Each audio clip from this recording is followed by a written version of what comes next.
today ang tortang talong. Torta na tayo. Papakulaan po natin ngayon ang talong. So yan, kumukulo na ang ating talong.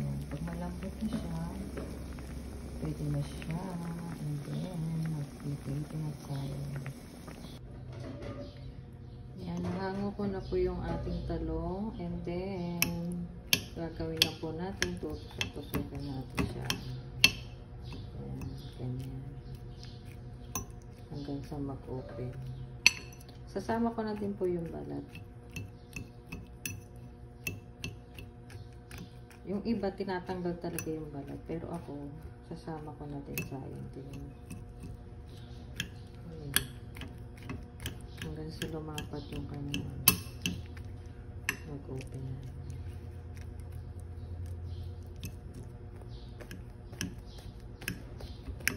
Ayan. Palalamigin muna natin ng konti. Ayan, nagwakati na po tayo ng itlog. Nalagyan ko na po yan ng konting asin. Tintahan na din po po. Tapos ito po yung halik na dito po natin itipid.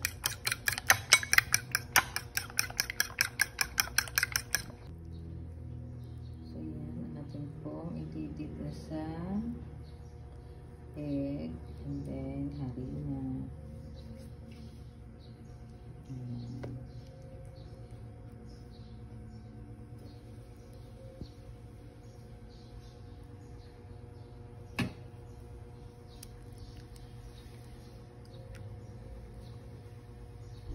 Pinapaint na po natin ang kawali. So, ganun na po.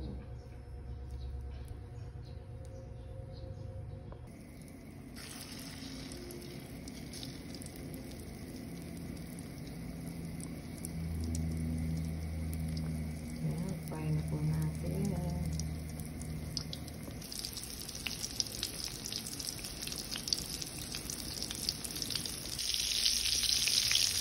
Nabalik na po natin ang ating torta. Malapit na po sa maluto. Ready na ang ating tortang talong.